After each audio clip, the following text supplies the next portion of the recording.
Picture yourself standing right in the absolute center of a terrifying, just a torrential downpour. Oh, wow. Yeah. A truly cinematic, catastrophic storm. The wind is howling. It's whipping the trees entirely sideways.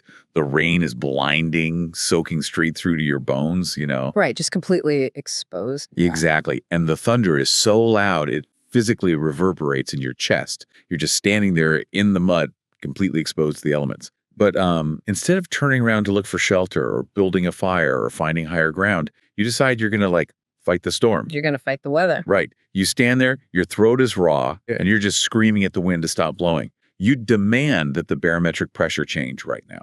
Which is, it's madness. It is. You expend every single ounce of your physical and psychological energy trying to force the sky to obey your will. Yeah. It's exhausting. It's entirely futile. And from the outside, it just looks like absolute madness. It's the literal definition of a Sisyphean task. You're fighting a battle governed by physics and meteorology that you cannot possibly win. Yeah, you're guaranteed to lose. Exactly. Yet that vivid, almost absurd visual is the exact operational baseline for how the vast majority of us navigate our daily lives. We spend this inordinate amount of our finite energy trying to just, scream the storm into submission. Welcome to audiobook mode. Today we are embarking on a deep dive into the core philosophy of a deeply provocative book called Rule Your Day. It's a powerful one. It really is. Our mission today is to unpack this profound, albeit maybe a little uncomfortable, realization about human nature. And that is that genuine transformation, actual power, and sustainable peace,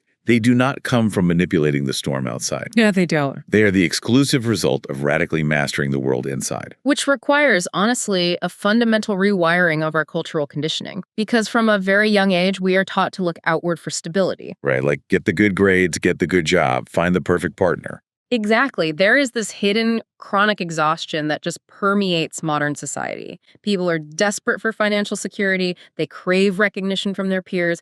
They want frictionless relationships. And they just want the persistent anxiety to quiet down. Just have a moment of peace. Yeah. And it's entirely understandable to look around, see other people seemingly sailing through life with clear skies, and feel a deep sense of frustration while you are just stuck in the mud yelling at the rain. We fall victim to this massive narrative illusion that Rule Your Day actually exposes. Yeah. We operate under this deeply flawed psychological equation that basically dictates, once I control my external environment, my internal environment will finally find peace. That if-then fallacy. Right. We tell ourselves, well, once the promotion comes through, the imposter syndrome will vanish. Or once a certain financial threshold is crossed, the baseline anxiety will just evaporate. We treat mental clarity and emotional resilience as a reward that's dispensed only after we achieve external success. But the human brain is actually wired to believe that equation because, well, from an evolutionary standpoint, controlling the external environment did equal peace. Sure, like surviving a winter. Exactly. For our ancestors, securing a safe cave and a stable food supply meant the nervous system could finally downregulate. You could relax. But in the modern world, the threats aren't saber-toothed tigers anymore. No, they're emails. Right. They're fluctuating markets, social dynamics, and algorithms. The truth the book presents is that the internal precedes the external. The mindset must change first, completely independent of the environment. Because you don't magically become a highly resilient, emotionally regulated person the exact day you hit your financial goals, right? Not at all. If your internal architecture is built on a foundation of chronic fear and scarcity, and you suddenly inherit, say, $10 million, you do not become a peaceful person. You just become a highly anxious person with $10 million to worry about losing. Exactly. The external world acts as a massive projector screen. It's simply displaying whatever psychological film is already running inside your head. So if the external world is just the screen, and the economy, the traffic, the unpredictable behavior of other people, if all that is the storm we cannot control, we're kind of forced into a corner here. Yeah, we have to pivot. We have to pivot away from the screen and look at the projector itself. We have to examine the only territory where we actually have absolute dominion, which is our internal environment, the cognitive space. And the source material illustrates this pivot with a thought experiment that honestly plays out in reality thousands of times a day. We looked at the concept of the two reactions. Okay, lay it out for us.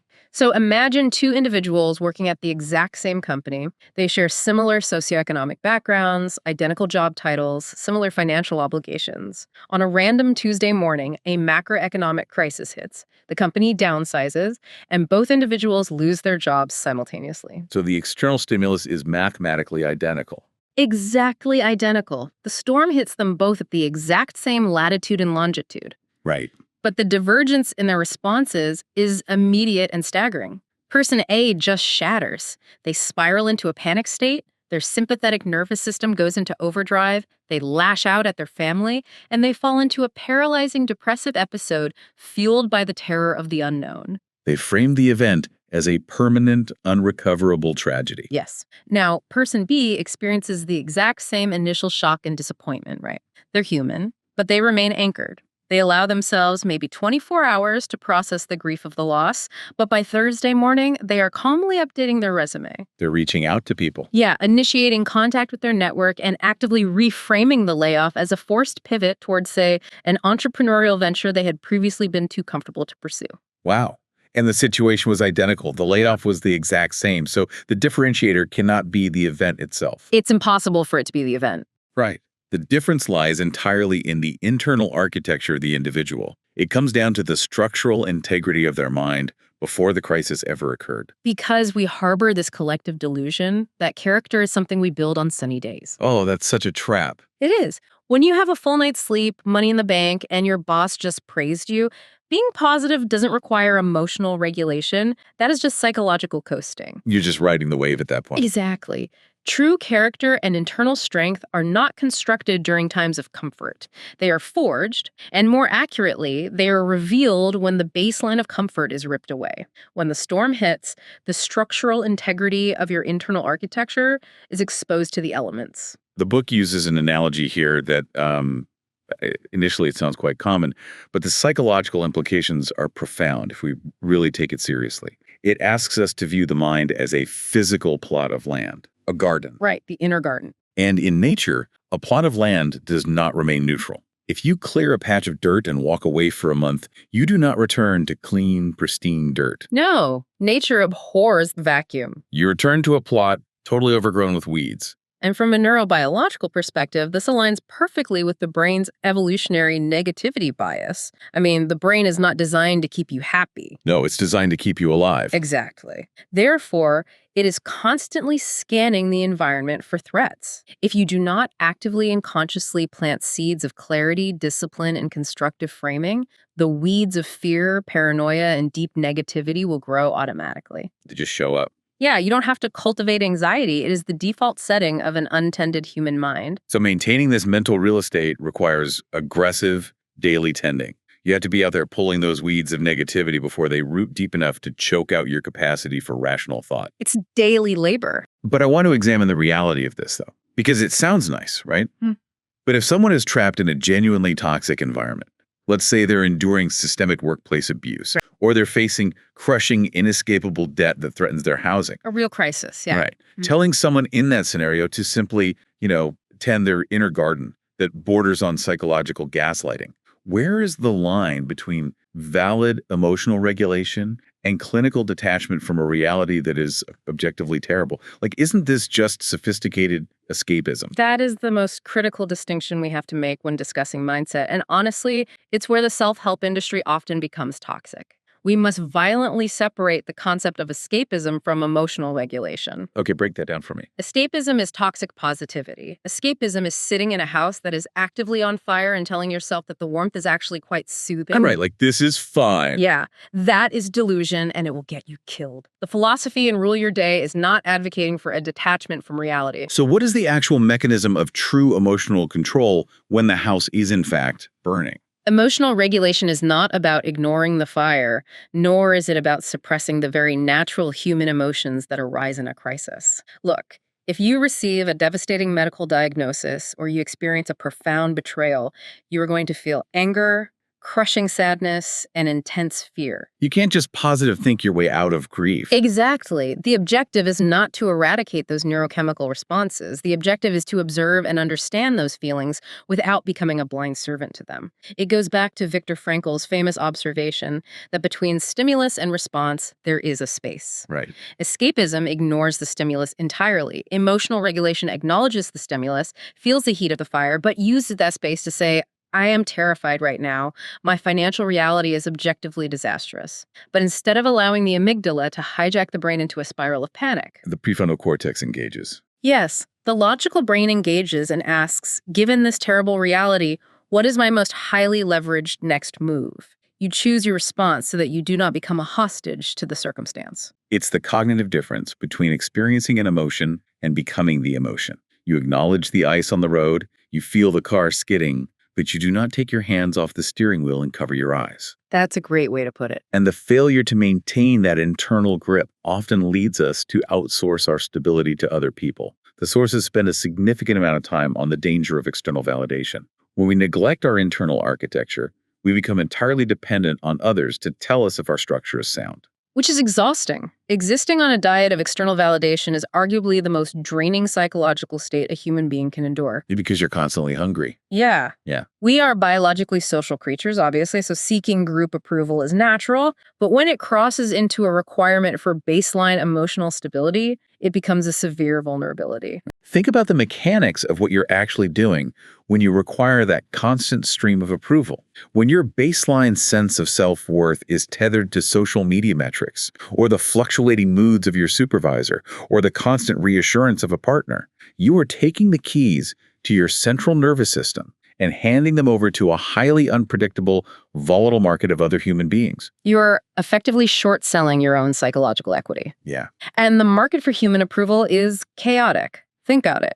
If a colleague is operating on 3 hours of sleep and gives you a slightly shorter than usual email reply, or your work goes temporarily unnoticed, your entire internal ecosystem collapses. They hate me, I'm going to get fired. Exactly. Your confidence evaporates. You experience a massive spike in cortisol because your brain perceives this lack of validation as an existential threat. And why? Because you didn't build the foundation yourself. You relied entirely on imported material. You didn't build the house. Right. Reclaiming dominion over your day means deciding that your value is intrinsic. It must be generated internally, completely independent of external market fluctuations. Now, that transition from relying on external validation to cultivating intrinsic value, it's conceptually elegant, but the execution is where the friction lies. Always. If the goal is to build this internal architecture, the immediate question is the mechanism of action. How do we initiate this process on a bleak Tuesday morning when the internal and external weather is terrible? This brings us to the mythology surrounding motivation. Oh, this is huge. We are largely conditioned to believe that changing the trajectory of our lives requires this massive lightning strike surge of motivation. Like we wait to feel like a completely different person before we take action. But the book posits that relying on motivation is not just inefficient, it's an active trap. Motivation is one of the most romanticized and misunderstood concepts in our culture. We treat it as a prerequisite for action. We wait for the perfect alignment of energy, inspiration, and mood. We think the stars need to align. We really do. We assume that high performers, people who have truly mastered their internal world, wake up every day with a roaring fire in their belly. But the reality is quite the opposite. People who operate at the highest levels view motivation as a deeply unreliable variable. Motivation is the friend who enthusiastically promises to help you move a heavy couch on Saturday, but then texts you at 8:20 a.m. on moving day saying they slept poorly and aren't feeling up to it. That is the perfect analogy. You cannot base your infrastructure on someone who might not show up. Right. Because motivation is fundamentally an emotion. It's a neurochemical state largely driven by dopamine, and it is entirely transient. It might be present today because you had an excellent cup of coffee, the sun is out, and you listen to a great podcast. But tomorrow. Tomorrow, it will vanish. Because it's raining, you have a slight headache, and the novelty of your goal has worn off. The actual bedrock of a transformed life, the mechanism that overrides mood, is discipline. True discipline is an executive function of the brain. Individuals who rule their days have successfully decoupled their actions from their emotional states. They don't act based on how they feel in the present moment. They act in accordance with their predetermined trajectory. Yes, they act based on chosen direction, not temporary mood. The source material uses this maritime analogy to illustrate the sheer power of this decoupling. And I love this. Imagine a massive cargo ship leaving a port in New York, charting a course across the Atlantic Ocean. If the navigator alters the ship's heading by just one single degree, a nearly microscopic adjustment on the compass dial, what happens in the immediate aftermath? Visually, absolutely nothing. Right. For the first hour, or even the first several days, if you're standing on the deck of that ship looking out at the horizon, the water looks exactly the same. The wake of the ship looks identical. Your sensory experience provides zero evidence that anything is fundamentally changed. But when you stretch that 1 degree shift across time, across weeks, months, and thousands of nautical miles, the laws of trigonometry take over. That invisible 1 degree alteration compounds dramatically. It changes everything.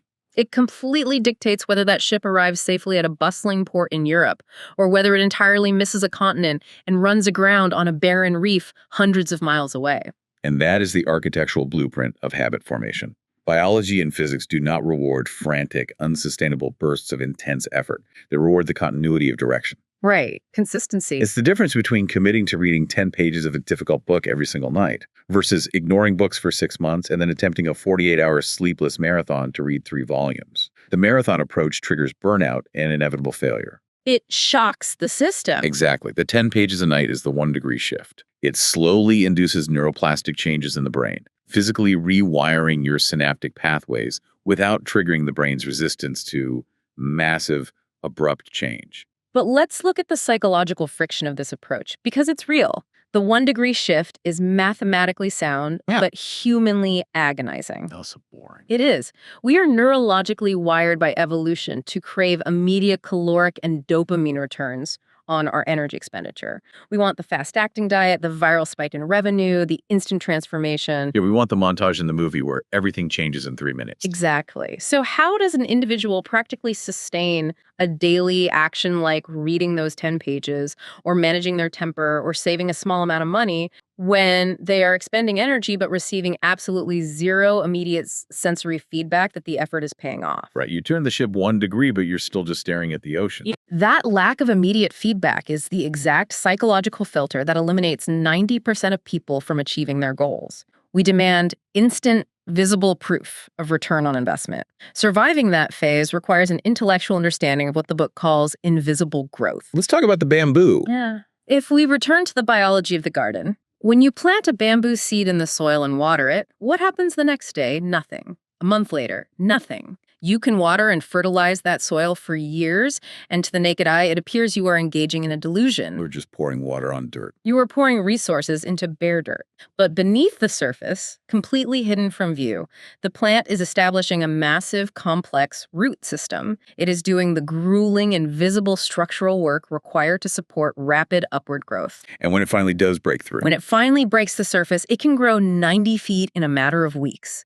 But that upward explosion is impossible without the years of invisible downward growth. The foundation has to be built in the dark before the structure can rise in the light. Exactly. Psychological maturity is the quiet, often painful acceptance that meaningful progress is agonizingly slow and imperceptible in the short term. This requires a complete redefinition of patience. Because we usually view patience as a passive thing. Right. Right, like a helpless, state-like waiting in line at the DMV.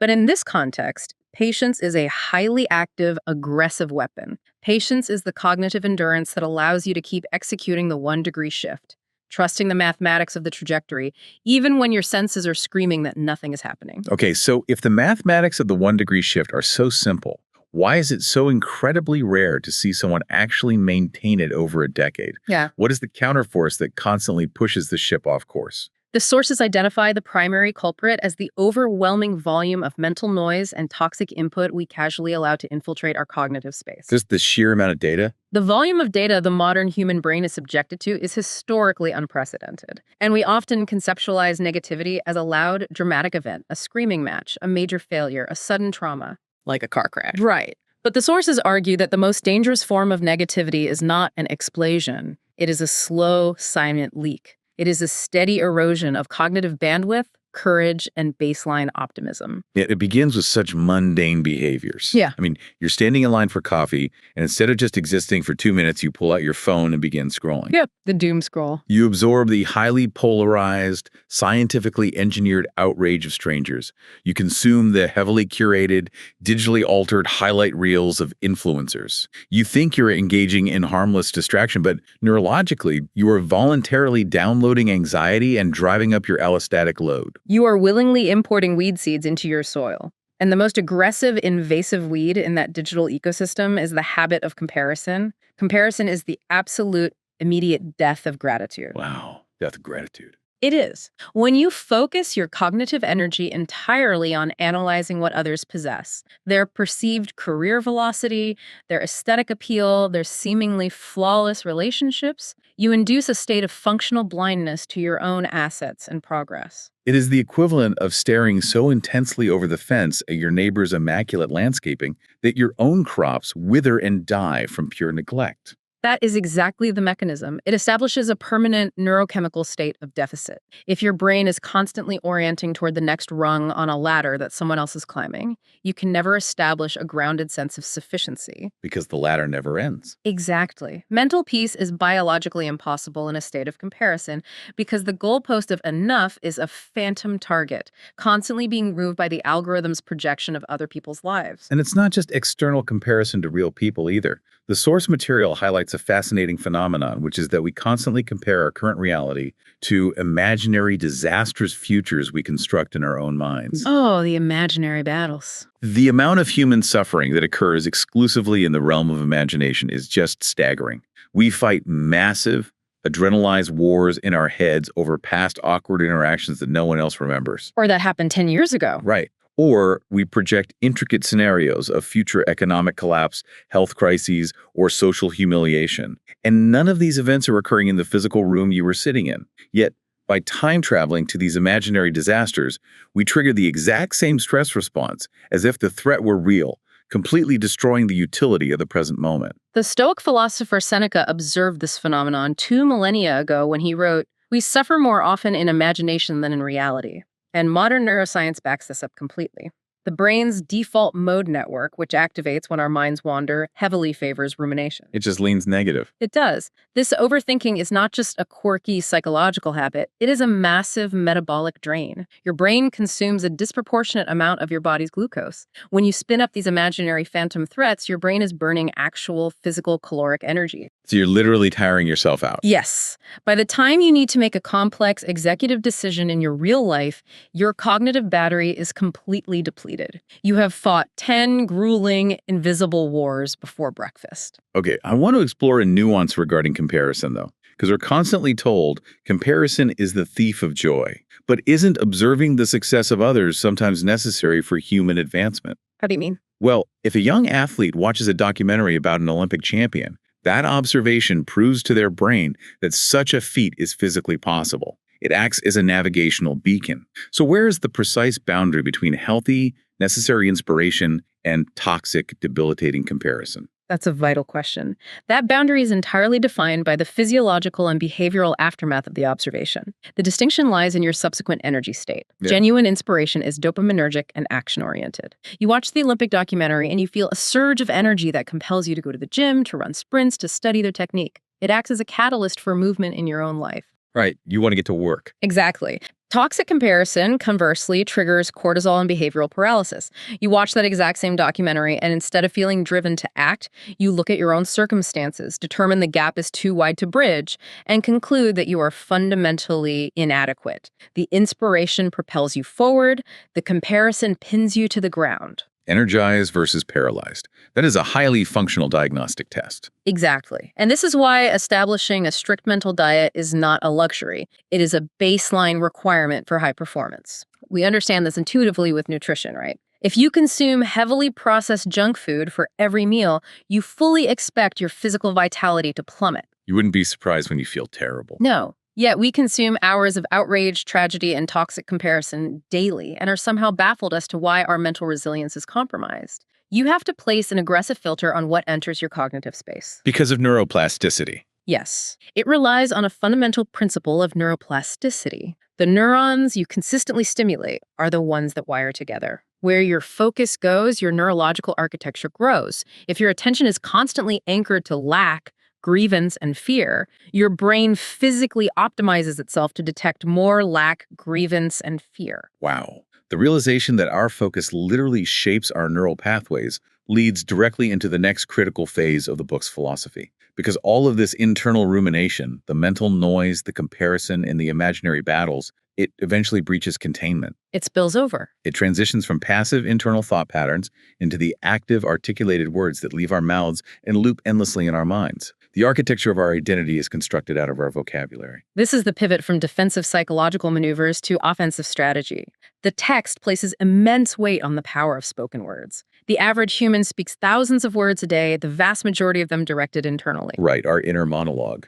We tend to view these words as ephemeral, just harmless sound waves or silent internal chatter. But psychology and linguistics suggest otherwise. Words are the primary tools we use to carve our reality. They are the seeds we discussed in the garden metaphor. They aren't just descriptive, they are prescriptive. Precisely. They dictate belief. The brain is an incredibly efficient eavesdropper. If you articulate a statement frequently enough, the brain bypasses critical analysis and begins to accept that statement as an objective truth. And then it acts on it. Yes. Once a concept is elevated to the status of a belief, it subconsciously auto-regulates your behavior to align with that belief. It creates an inescapable, self-fulfilling feedback loop. The book utilizes an analogy here that forces a really hard look at our internal monologue. It proposes the dynamic of a professional sports coach and a player. This one is eye-opening. It really is. Imagine a scenario where a head coach's primary motivational strategy is to stand on the sidelines and relentlessly verbally abuse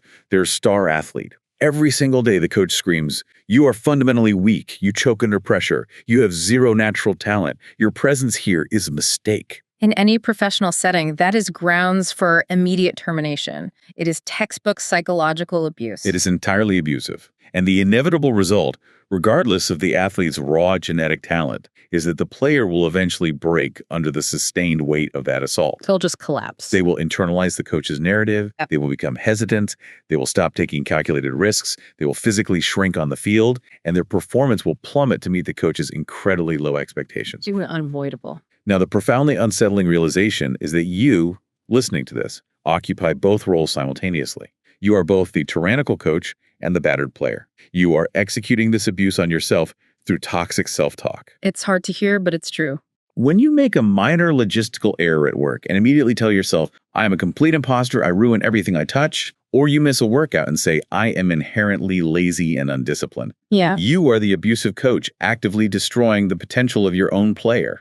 It is a really sobering reflection. We consistently direct language toward ourselves that we would find morally reprehensible if spoken to a friend. Oh, absolutely. If a friend spoke to us the way our internal monologue speaks to us, we would immediately sever the relationship. Without hesitation. Yet, we allow this relentless, hostile critic to reside rent-free in our own minds, dictating our entire sense of self-worth. The modern cultural countermeasure to this is often found in the realm of, manifestation or aggressive positive affirmations. And I think we need to critically examine this, because is this strategy just a form of psychological counterfeiting? What do you mean? Well, let's say I possess genuinely terrible time management skills. I am constantly late. I miss deadlines. My calendar is a complete disaster. If I stand in front of a mirror and aggressively chant, "I am a master of time. I am hyper efficient," my prefrontal cortex knows I am lying. Right, your brain calls your bluff. It feels like a delusion. Doesn't adopting this brand of toxic positivity actually create a larger psychological vulnerability because you are actively detaching your self-concept from reality? Your skepticism is entirely justified. The text does not advocate for clinical delusion. Lying to yourself creates severe cognitive dissonance, which actually increases stress. The functional antidote to toxic self-criticism is not toxic positivity. It is the concept of grounded hope. Grounded hope, I like that. This requires a very specific linguistic nuance. It is the practice of completely decoupling a localized event or a specific skill deficit from your overarching identity and self-worth. Walk us through the mechanics of that decoupling. How does the vocabulary of grounded hope differ from the extremes of toxic criticism and toxic positivity? Let's apply it to your time management example. The toxic inner critic uses an identity statement. I failed to meet that deadline because I am a chaotic, undisciplined disaster. You are fusing a behavioral failure with your core identity. making it permanent. Right.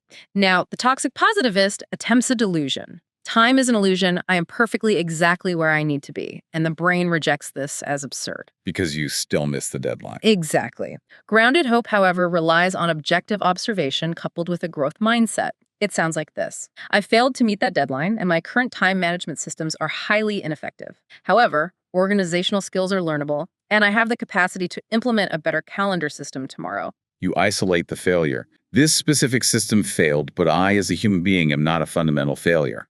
Exactly. Constructive internal language acts as scaffolding. It supports you without obscuring the truth. It functions exactly like a healthy coach who reviews the game tape and says, your footwork on that specific play was sloppy, which caused the turnover. Here's the drill we will run tomorrow to correct the mechanics. The critique is laser focused on the behavior, not the inherent value of the player. And the implications of this go beyond mere psychology. They cascade into our actual physiology. The sources emphasize the concept of embodied cognition. The language we use actually alters our physical state in real time. Yes, mind and body are completely linked. If your internal monologue is locked on phrases like, I'm completely overwhelmed, I can't handle this, or I am trapped, your brain interprets that language as a literal physical threat. It triggers a cascade of stress hormones. Your body thinks it's being attacked. Right. And your posture physically collapses. Your shoulders round forward to protect your vital organs. Your breathing becomes shallow. You signal your nervous system to abandon executive function and creativity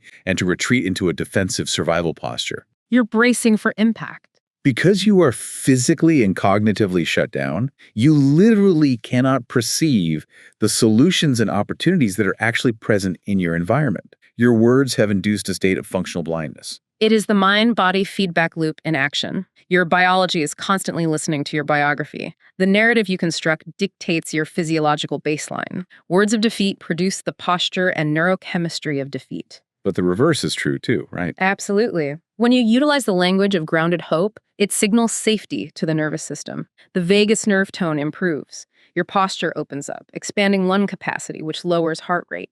Your gaze lifts, widening your peripheral vision. So by simply shifting the vocabulary from I am trapped to this is a complex problem that I am capable of deconstructing, you literally change how your biological hardware interfaces with the physical environment. You give your brain the oxygen and the bandwidth to actually solve the problem. Which brings us to the ultimate synthesis of this entire philosophy. We have navigated the illusion of controlling the external storm.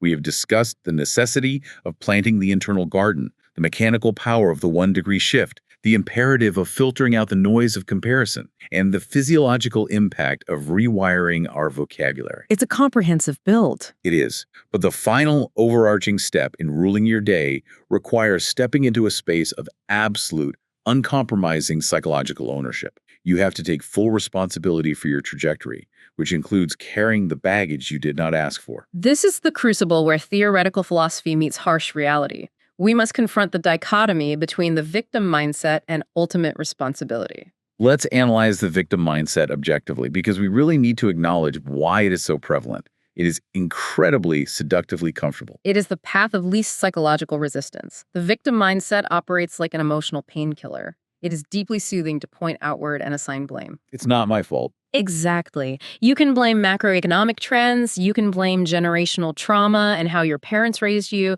you can blame a toxic corporate culture, or sheer bad luck. And the most insidious part of the victim mindset is that the victim is very often factually correct. Right, that's the trap. Your upbringing may have been genuinely traumatic, the economy might actually be hostile, your manager might be objectively incompetent. You can show up with a literal briefcase full of empirical evidence proving that your current situation is not your fault. Precisely. But here is the lethal trap of externalizing the blame. The moment you assign the cause of your unhappiness entirely to an external entity, you simultaneously transfer all of your power to fix it to that exact same entity. Oh, wow. If your lack of career progress is entirely your boss's fault, then you are mathematically powerless to improve your career until your boss decides to change their personality. And they probably aren't going to do that. No, they won't. You have voluntarily placed yourself in a state of indefinite paralysis. Taking ultimate responsibility is initially terrifying.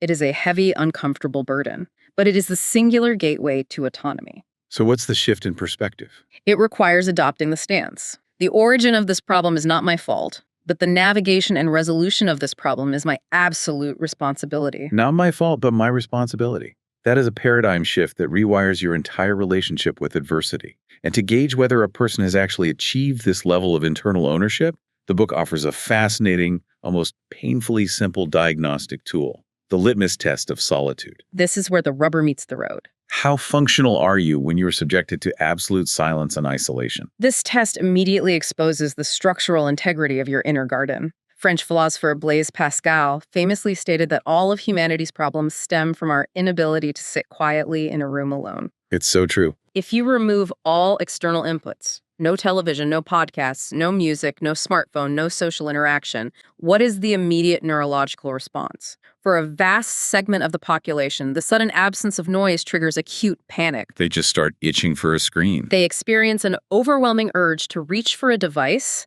to flood the brain with cheap dopamine, to find literally any distraction available. Because if the external noise ceases, the internal noise becomes deafening. They are forced to look at the weeds. Exactly. The inability to tolerate solitude indicates that the internal environment is either deeply empty or heavily contaminated with unresolved conflict. A person who has mastered their internal architecture does not fear the silence. They do not require a constant intravenous drip of external stimulation to regulate their mood. Solitude transitions from feeling like a punishment to serving as a sanctuary. It becomes the space where the nervous system recovers and executive function is restored. If a 10-minute period of silent introspection causes you distress, it is a glaring indicator that your internal world requires immediate, deliberate reconstruction. And part of that reconstruction, part of mastering the internal world, involves confronting historical data. The sources discuss the concept of healing, but they reframe it as a process of letting go. Less about adding, more about subtracting. Right. We often conceptualize personal growth as an act of accumulation. We think we need to acquire new habits, read more books, learn new frameworks, layer on new motivation. But profound progress is frequently achieved through subtraction. Healing requires the deliberate dropping of obsolete psychological weight. Like dropping the rocks. Exactly. It means choosing to drop historical grudges, actively deciding not to relitigate past betrayals in your mind, and retiring the toxic narratives of your past failures. To use a physical analogy, you cannot successfully summit a mountain if you refuse to take off a backpack that is loaded with heavy, jagged rocks. You must inventory the backpack and discard what no longer serves a navigational purpose. Resentment is a rock. Rumination over a failed business venture from 5 years ago is a rock. Maintaining an internal dialogue with a person who wronged you a decade ago is a massive, exhausting rock. It's just slowing you down. Letting go is not an act of condoning bad behavior. Dropping the rock does not mean saying, what happened to me was acceptable. It means asserting, my finite cognitive energy is too valuable to spend carrying the weight of this event into my future. It is an act of extreme psychological self-preservation. I want to address the most severe counter-argument to this entire philosophy, though. We are discussing extreme ownership, discarding the victim mindset, and managing our internal response. But how does this framework hold up against catastrophic, undeniable tragedy? It's the ultimate test. Let's return to the storm metaphor from the beginning, but make it literal. What if a Category 5 hurricane physically destroys your home, everything you own, and disrupts your entire community? Telling someone standing in the rubble to take responsibility for the hurricane feels not only absurd, but deeply callous. How do we synthesize the demand for ultimate ownership with the undeniable reality that some catastrophic events are entirely outside of human control? That is the ultimate stress test of the philosophy, and it brings the entire concept of rule your day into incredibly sharp focus. When the physical hurricane destroys the house, you bear zero responsibility for the barometric pressure that created the storm. Right. You didn't cause the weather. To internalize blame for an act of nature or a random macroeconomic collapse is a complete error in logic. The storm is the ultimate external variable. However, and this is the razor's edge of the philosophy, while you are not responsible for the storm, you retain 100% absolute responsibility for the architecture of the rebuild. You don't own the destruction, but you own the reconstruction. Precisely, you maintain absolute dominion over how you cognitively interpret the loss. You own the decision of whether that catastrophic event becomes the permanent defining characteristic of your identity, or whether you actively frame it as a grueling, painful chapter within a much larger narrative of human resilience. It's a chapter, not the whole book. Right. You do not claim ownership of the tragedy. You claim absolute sovereignty over the aftermath. The highest tier of internal mastery is the unshakable, profound knowing that your intrinsic value as a human being is completely decoupled from your external circumstances, your financial losses, or even your historical achievements. The external house was destroyed by the storm, but the internal architect remains completely intact. The house is gone, but the architect remains. That is a stunning distillation of the entire framework. As we draw this deep dive to a close, let's synthesize the mechanics of this journey. We have moved from the futility of screaming at the external storm to the precise daily cultivation of the internal garden. It's a complete shift in focus. And the overarching reality, the thread that binds the 1-degree shift, the mental diet, and the power of vocabulary, is that genuine, sustainable transformation is fundamentally uncinematic. We are conditioned by media to expect the 3-minute movie montage where the protagonist entirely reinvents their life to an upbeat soundtrack. That montage is a toxic fiction. Real psychological transformation is the quiet, methodical, and often deeply boring execution of daily habits. It is the relentless application of the 1-degree shift. It is the geologic force of a river carving its way through a stone canyon. The Colorado River did not create the Grand Canyon through a sudden explosive release of kinetic energy. It carved solid rock through the relentless, agonizingly slow persistence of water over stone day after day, century after century. Such a powerful image. Your commitment to reading those 10 pages, your conscious daily effort to interrupt toxic rumination, your deliberate choice to deploy grounded hope instead of self-abuse, that is the water slowly cutting through the hardened stone of your historical conditioning. And through that quiet persistence, you are actively constructing the most vital asset you will ever possess. The text leaves us with a final, undeniable truth. The most critical relationship you will ever navigate is not with your spouse, your employer, or your peers. It is the relationship you have with your own mind. The only relationship that's guaranteed to last your whole life. Exactly. It is the singular relationship that accompanies you into every boardroom you enter, every personal crisis you endure, and every era of your life. If you construct an internal environment where you are an enemy to yourself, you will project hostility and encounter enemies everywhere you go. But if you cultivate an internal environment where you act as a grounded, supportive coach, you will possess the clarity to find opportunities for growth in the middle of literally any storm. Is the one room you can never leave, so you must aggressively curate the environment. We want to leave you with a highly specific, actionable thought to analyze as you transition out of this audio experience and back into the friction of your daily routine. Observe the exact moment this audio stops playing. Pay attention to the very next sentence that forms in your mind. Is that internal voice acting as the architect, guiding your ship toward a 1-degree shift of discipline and growth, or is acting as the anchor, dragging you back into the mud to scream at the rain? The authority to dictate what that voice says next, starting right now, in this precise millisecond, is entirely and exclusively yours.